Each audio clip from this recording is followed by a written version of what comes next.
What's up, everybody? Welcome back to the channel.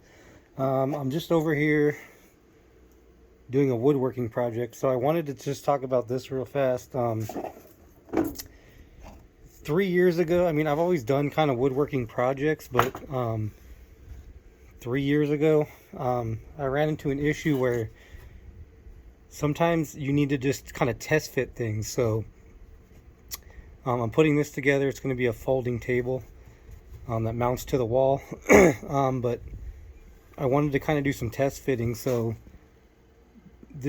I needed a pin nailer years ago. So I just pin nailed this just so I can test fit it. I didn't want to do anything permanent. I just wanted to throw a couple pin nails in there. That's what they look like. Just to hold it so I could test fit it, and it also makes it easier to screw together. So it's all held, and then I could countersink it.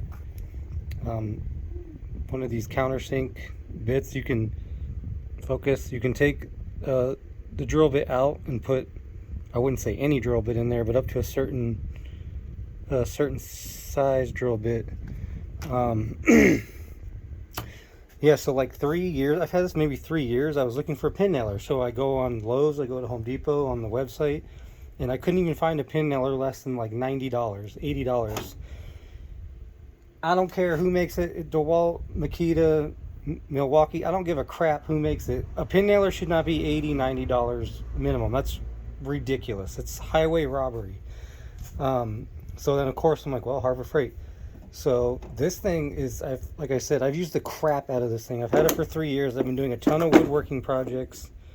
I paid I think it was $29 at Harbor Freight.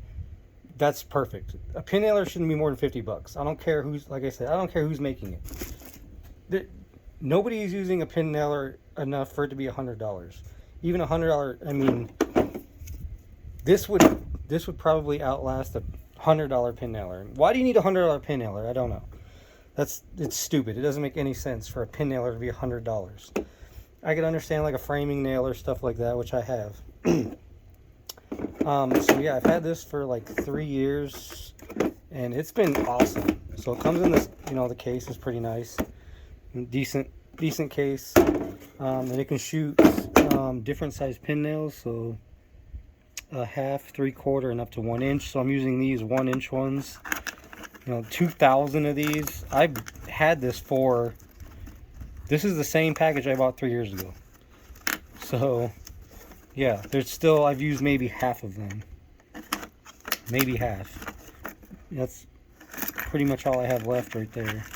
I don't even know how many it came with initially as far as the stacks, but yeah. I still got quite a bit left. There's 1, 2, 4. There's like maybe 10 or 12 of those left. I think they're like $10 for this, or less than $10. Of course, you can get all different. You can get the other different links or whatever. But I find the 1 inch is perfect for what I do. As far as thicknesses, is 1/4 inch. This 1/4 inch or 1/2 inch, whatever this is. But anyway, I find the 1 inch works perfectly. So this Banks, it's worked awesome. It comes with this other stuff that I completely forgot what this stuff even is. But yeah, so if you need a pin nailer, don't spend $100 a pin nailer. Don't. Go to Harbor Freight, get this one. It's like $30. Maybe even some of their other nailers, I'm sure, are just as good. Even if I use this all day long, it would be fine. It would work just as good as a $100 pin nailer. So yeah, so I'm just working on this woodworking project now. So I figured I want to talk about this thing because I don't see a lot of people talking about this. If you do a lot of woodworking, don't attach it permanently with screws, because it might not work out. You might do all this work and then something goes wrong. So pin nail it first. Pin nail everything. That's what I do. I pin nail everything, and then I test it out to make sure that it fits. So then once it works, then I go in and I do something more permanent. So, and then also I have these.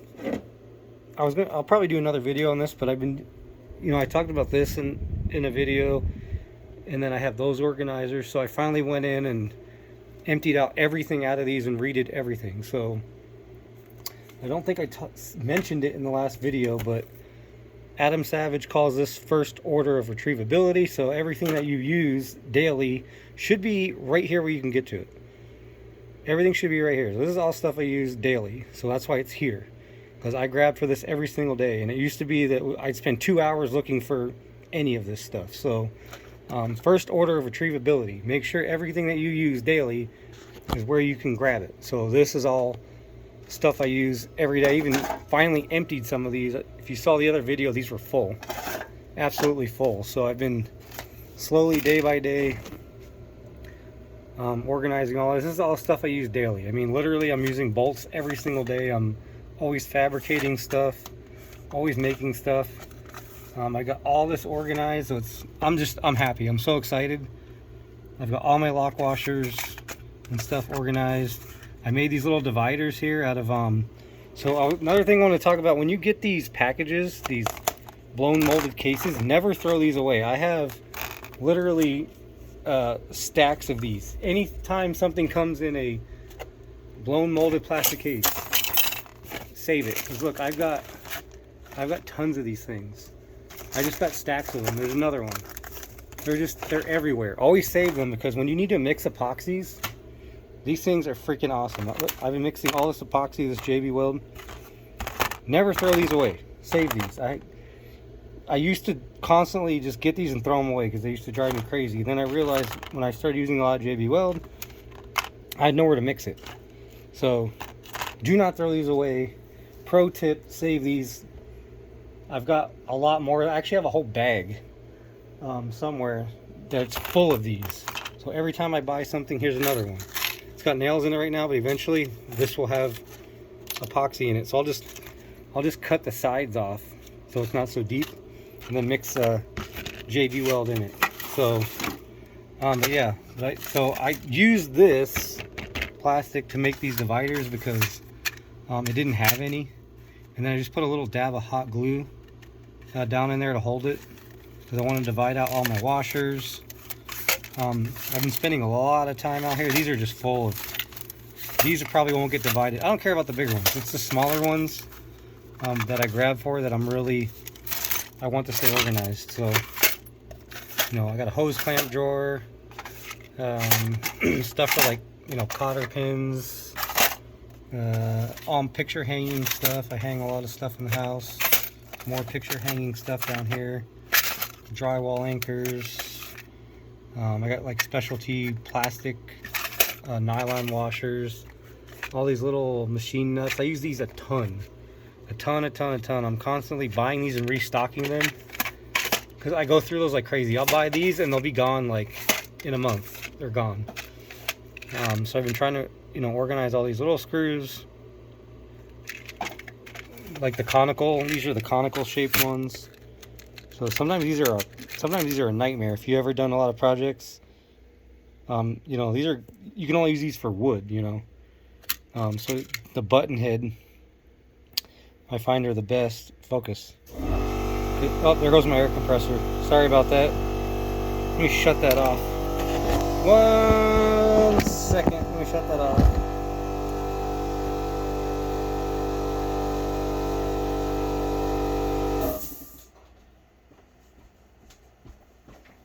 Sorry about that.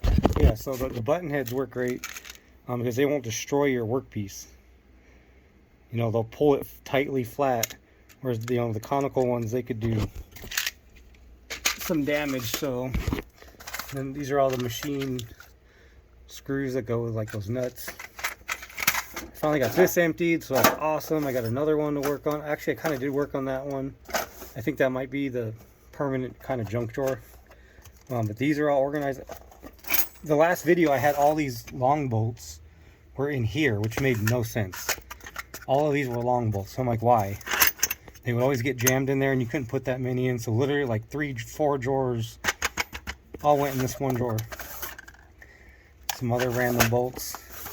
You know, it's not Ace Hardware organized, but, you know, it's good enough for me.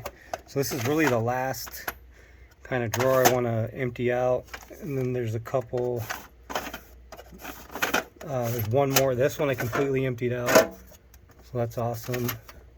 I think this one actually I'm keeping. I've got like some anti-seize and stuff I keep in there, and some other bolts. And then I got like lots of plastic stuff in there, like plastic clips and random stuff like that. So these stuff's falling everywhere. So these containers, I was going to do a whole other video on this. I guess we can talk about it real fast now. So these, I just organized all this. Most of all these screws were up in there. So they're not all here. It's fine. I have a bunch of these actually. I have a couple more. So I have one that has all nails. This one has all screws. And then I have another one that has some other miscellaneous stuff. So I actually, for now, this stuff is going to stay in here. But I am going to probably move it out and actually get rid of these. Reason being is because I have these. I might buy some more of these. I actually have some Harbor Freight ones. These are the Stanley brand. I have a couple of the Harbor Freight ones. I know they have the Milwaukee pack outs. They're awesome. Do I want to spend like $40 on a Milwaukee? I don't do anything like construction or any of that. So I don't care. I don't really need a Milwaukee pack out. For me, these work fine. The reason why I like these is because you can take these out. So I have the other one over there. So eventually I want to take everything out of here because the biggest pain is with this. You know, what if I want to just take this out, you know, and use it? You can't do that. You kind of, you know, you have to take the whole thing with you, which sometimes is fine. Sometimes it's inconvenient, especially when you have like mixed. So the mixed ones is that's the issue. So with the mixed ones, I really like to have the removable boxes, so that way I can take this out, dump it out, find what I need, and then put it back. Like this one here is full to the top, so everything in here has this, you know, conical shape on it. That's kind of how I sorted it. It works for me, so I'm leaving it that way. Most of these screws I've had for the last 20 years. I've had these for like 20 years. I've never even used them, so they'll probably be here another 20 years. These I use a lot. I'm constantly restocking these ones. Probably my most used screw here. And then these work great. These have this coating on them. So when you're screwing them into a board, it acts like a lubricant. So I really like these. They're not cheap, but those work really great. So yeah, so for the little ones, I really like to have I wish these came out. Let me show you my other one. So like over here I have more. So like this one here is slightly different. It has these dividers. Which is cool because, you know, you can divide it. So I've been working on just putting all my nails in here. Some finish nails. And I have some little tiny nails for some delicate work. So I do like these because you can organize them, but again, you know, if I wanted to use a bunch of these roofing nails, I'm kind of, you know, trying to take these out a couple at a time. I'd rather just take the whole thing with me, you know. Or like the ring shank nails. Trying to dig these out of here can be a pain, so it'd be great to remove this. And I know like the pack outs do that. I don't really want to spend pack out money because they just basically sit here. So I'm not using them. Sorry, I'm not using them enough to really justify the pack outs. I don't remember how much these Stanley ones cost, but the Harbor Freight ones, I bought a bunch for my kids' Lego. We've sorted our Lego out in these during COVID. That was one of the things that we did. I'm trying to work one-handed here. So I have another one. These are both Stanley. I have the Harbor Freight ones. I think they were maybe $12. These were probably more like 20. I don't even remember. I've had them forever. So anyway, the video is about the pin nailer. So get yourself a pin nailer if you do some delicate woodworking projects. So all right, this video's running long, so I'll see you guys in the next one. Yeah. Thanks, guys.